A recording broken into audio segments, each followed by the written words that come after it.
Hi అండి, అందరికీ good morning. నా పేరు లక్ష్మి. నేను ఈరోజు చాలా ముఖ్యమైన వీడియో పెట్టాలనుకుంటున్నాను. ప్రతి ఒక్కరు కూడా ఎక్కడ ఆపకుండా చూడండి. నేనైతే పెద్దగా చదువుకోలేదు, అందంగా మాట్లాడటం కూడా నాకు రాదు. నాకు వచ్చిన దాంట్లోనే మీకు ఒక విషయం చెప్పాలనుకుంటున్నాను. అదేంటంటే, నాకు సబ్స్క్రైబర్స్ వచ్చి 680 మంది ఉన్నారండి. ఈ కొద్ది రోజుల్లోనే నాకు ఇంతమంది సబ్స్క్రైబర్లు వచ్చారంటే నాకు చాలా ఆనందంగా ఉంది. అదంతా మీ సపోర్టేనండి. ఇంకా నన్ను ముందుకు నడిపించాలంటే కొత్త వాళ్ళు ఎవరైనా సబ్స్క్రైబ్ చేసుకొని వాళ్ళు ఎవరైనా ఉంటే చేసుకోండి. వీడియోలు చూసే వాళ్ళకి, నా సబ్స్క్రైబర్స్కి అందరికీ కూడా నేను ధన్యవాదాలు తెలుపుకుంటున్నాను.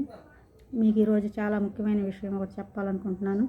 నేను చేసే వీడియోలు కొంచెం మార్పు చేద్దాం అనుకుంటున్నానండి. అవేంటంటే, నా వీడియోల వల్ల నలుగురికి ఒక మంచి మెసేజ్ వెళ్ళేటట్టు, నలుగురికి మంచి మాటలు చెప్పేటట్టు ఉండాలని నిర్ణయించుకున్నాను. అంటే మంచి వీడియోలు, షార్ట్ వీడియో చేసినా, లాంగ్ వీడియో చేసినా ఒకరికి మంచి జరిగి ఒక మంచి మాట చెప్పే విధంగా ఉండాలని నా వీడియోలని నేను కొంచెం మార్చుకుంటున్నాను. ఇక నుంచి అలాంటి వీడియోలే చేస్తానని చెప్తున్నాను. ఒక మంచి మనసున్న ప్రతి ఒక్కరూ మంచిని ప్రోత్సహిస్తారని నేను నమ్ముతున్నానండి. మీరంతా కూడా, నాకైతే గట్టిగా మాట్లాడటం రాదు, అంత అందంగా మాట్లాడటం రాదు. మీరంతా అర్థం చేసుకొని నా ఛానల్ని ముందుకు నడిపించాలంటే మీరు ఒక మంచి కామెంట్, ఒక లైక్ కొడితేనే అదే నాకు కొండంత బలం అండి. ఆ బలంతో ఇంకా మంచి వీడియోలు చేస్తాను. కాబట్టి మీ అందరి సపోర్ట్ నాకు కావాలి. ఈరోజు మీకు ఒక మంచి స్టోరీ చెప్తాను.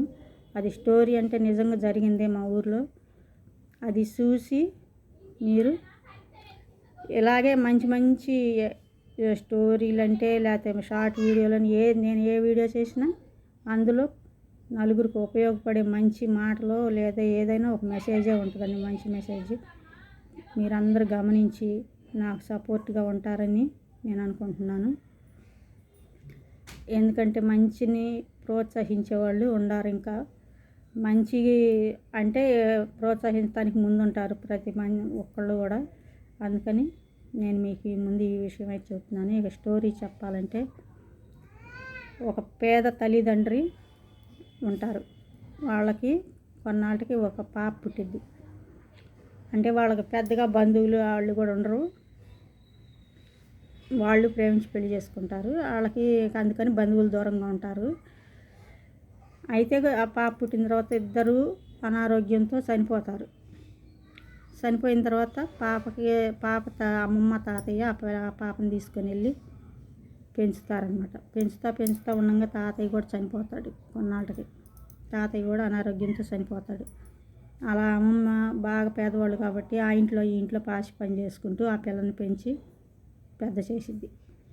ఆ పిల్లకి 15 సంవత్సరాలు అలా వచ్చిన తర్వాత అమ్మమ్మకు కూడా ఆరోగ్యం సరిగా ఉండదన్నమాట. ఆమె కూడా మంచాన్ని పడిపోయింది. ఆమె చేసిన ఇళ్లలోనే ఈ పిల్ల కూడా పనులు చేసుకుంటూ ఉంటుందన్నమాట. పనులు చేసి అమ్మమ్మని పోషించుకుంటూ ఉంటుంది. కొంచెం ఆ అమ్మాయి కూడా అమాయకంగా ఉంటుంది, ఏదో మెతకనమాట. ఆ పాప కూడా అయ్యేసరికి ఒక అబ్బాయి, ఆ ఊరు అబ్బాయి ఏం చేస్తాడు, అమ్మాయిని ప్రేమించాను, నువ్వు చాలా అందంగా, నిన్ను పెళ్లి చేసుకుంటానని ఏదేదో మంచి మాటలు చెప్పి ఆ అమ్మాయిని అయితే ఈ అమ్మాయి పాపం నమ్మేసి అతన్ని ప్రేమించిద్ది అనమాట. ప్రేమించిన తర్వాత కొన్నాళ్ళకి ఆ అమ్మాయి అతను నమ్మి ఆ అమ్మాయి అతనికి లొంగిపోయింది. లొంగిపోగానే తర్వాత వెంటనే ఊరిలో పెద్దలు అంటారు, వీళ్ళకి ఈ అమ్మాయికి పట్టించుకునే వాళ్ళు ఎవరు లేరు, మనమైనా పట్టించుకొని మంచి సంబంధం చూసి ఈ అమ్మాయికి పెళ్లి చేద్దాము అని ఊరి పెద్దలు అనుకుంటారు. అనుకొని వాళ్ళ అమ్మమ్మతో మాట్లాడి ఒక మంచి సంబంధం చూస్తారు. సంబంధం చూడటం, పెళ్ళి అన్నీ వెంటనే జరిగిపోతాయి. ఈలోపు అమ్మాయి అతనితో కాలు జారిని గర్భం దాల్చిద్ది అనమాట. కానీ ఆ విషయం ఆ అమ్మాయికి కూడా, నాకు గర్భం దాల్చాని అన్న విషయం ఆ అమ్మాయికి కూడా తెలియదు అనమాట. తెలియకపోయేసరికి ఇక నేను ఇట్లా ప్రేమించాను, అతనితో ఇలా ఉన్నాను అని అందరితో చెప్పుకోలేక పరుగు పోయిద్దో, లేకపోతే కొడతారో తిడతారని భయపడిద్దో కానీ ఎవరితో ఏమి చెప్పకుండా వాళ్ళు పెద్దలు చూసిన సంబంధం చేసేసుకున్న తర్వాత బాగానే చూసుకుంటారు అమ్మాయిని అత్తగారు వాళ్ళు. పెళ్ళైన 4 రోజులకి ఏమైందంటే అమ్మాయి ఒకరోజు కళ్ళు తిరిగి పడిపోయింది. కళ్ళు తిరిగి పడిపోతే భర్త హాస్పిటల్కి తీసుకెళ్తాడు. హాస్పిటల్లో అమ్మాయికి 3వ నెల గర్భిణి అని తెలిసింది. అప్పుడు భర్త అంటాడు, మనకు పెళ్ళైన నెలే కదా, నీకు 3 నెలల గర్భిణి ఎలా వచ్చిందని భార్యని నిలదీస్తాడు. ఇక అసలే మెతక భయస్తురాలు కాబట్టి జరిగిందంతా భర్తకు చెప్పేసింది. చెప్పగానే భర్త ఇక నువ్వు నాకు వద్దని పంచాయతీ పెట్టి పెద్ద మనుషుల్లో ఆ అమ్మాయికి విడాకులు ఇచ్చేస్తాడు.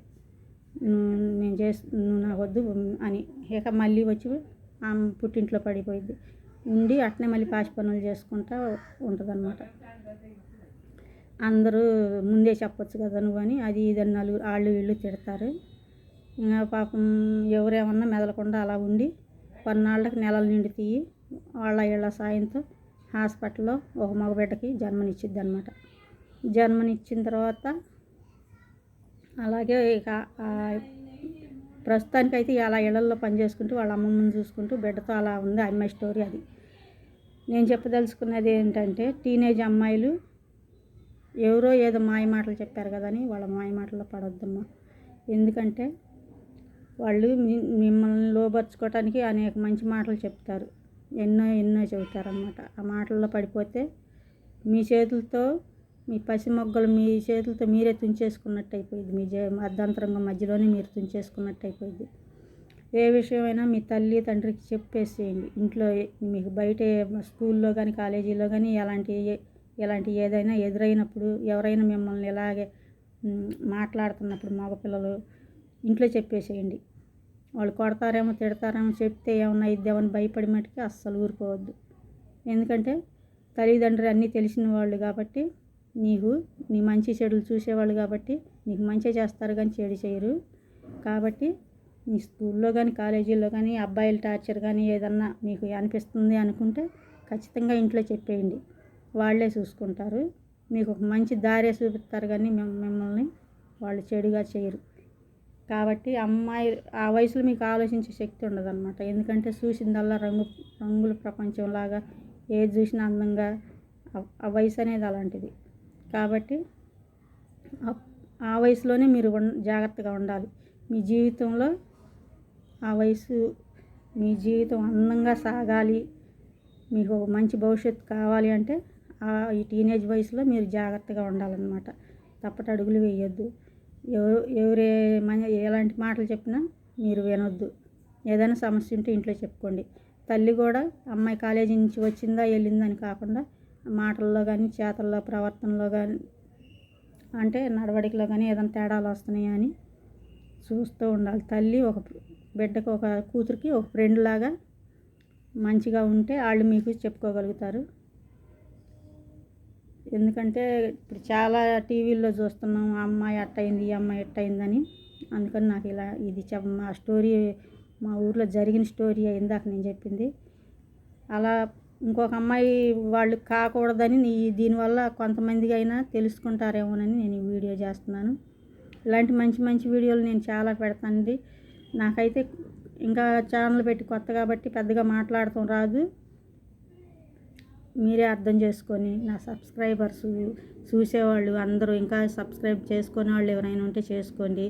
నాకు ఒక మంచిని ప్రోత్సహించడానికి ప్రతి ఒక్కరూ ముందు ఉంటారని అనుకుంటున్నాను. కాబట్టి మీరు నన్ను ప్రోత్సహించడానికి నా వీడియోలు చూడండి, మంచి కామెంట్లు పెట్టండి, లైక్లు చేయండి. అప్పుడే నేను ముందుకి వెళ్ళగలుగుతాను అన్నమాట. ఇలాంటి మంచి వీడియోలు ఇంకా చేయగలుగుతానని మీకు చెప్పాలని ఈ వీడియో చేస్తున్నానండి. ఇక నుంచి నేను లాంగ్ వీడియో అయినా షార్ట్ వీడియో అయినా ఒకరికి మంచి మెసేజ్ ఇచ్చేటట్టు ఉంటాయి అని చెప్పదలుచుకున్నాను.